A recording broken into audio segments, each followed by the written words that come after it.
बेयावनो जोङो हाग्रामा महिलारि सारखौ जोबोद साबायखर बावनांगोन। बिथांनि अननाय आरो महिमाखौ रायजोआ मिथिगौ आरो मालाबा सानस्लाबनोबो हाया।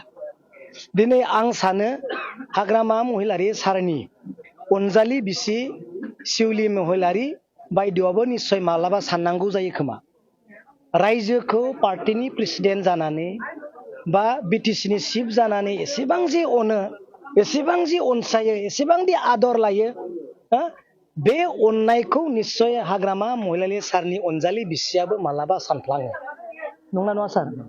एसेबां दि अनो, सोरबा मोनजादोंना मोनजायाखै, सोरबा एडमिसनाव थोदोंना थोआखै, नांगौ जादों नामा, जोंनि सहायखौ लुबैदों बेखौबो साननानै गुबुन खना खनला थानाय जायगायाव दिनै रांनि हेफाजाब होदों। बेखौ दिनै जोङो गनायनानै लानांगोन आरो साबायखर बावनांगोन। बे नोंथाङा सोंनाय बायदि मानसिया जेब्ला दुखुआव दङ, जेब्ला खैफोदाव गोग्लैयो, बेखौ सहाय होनायाव आखाइ खबग्रा खुब खम मानसि। बिसोरखौ बै हाग्रामा महिलारि सारखौ बाख्नायग्रा मानसिया खुब खम ओंखारगोन। मानो?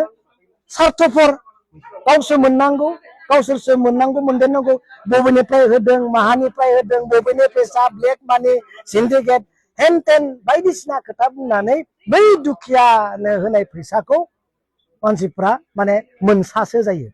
नाथाय इसोरनि आशीर्बादा जोंजों थागोन। जाया होदों, जाया अनदों, अननाय मोनफिनगोन। नङा होमबा? दा बेखौनो बुंनो सानदों, सोरबा ब्लेक मानि होनब्लाबो बेयाव बुंनांगौ जेबो गैया, सोरबा व्हाइट मानि होनब्लाबो बेयाव बुंनांगौ गैया। दुखिया न'खरनि फरायसाफोरा एडमिसन खालामनो फैसा मोनदों। हाग्रामा महिलारि सारा पार्टीनि प्रेसिडेन्ट जानानै आरो बिटिसि चिफ जानानै दिनै बेबायदि अनसुंथाइ होदों। बेखौ हयथ' बिटिसिनि रायजोआ रावबो बावनाय नङा आरो गोसोखाङालासे थानो हानाय नङा।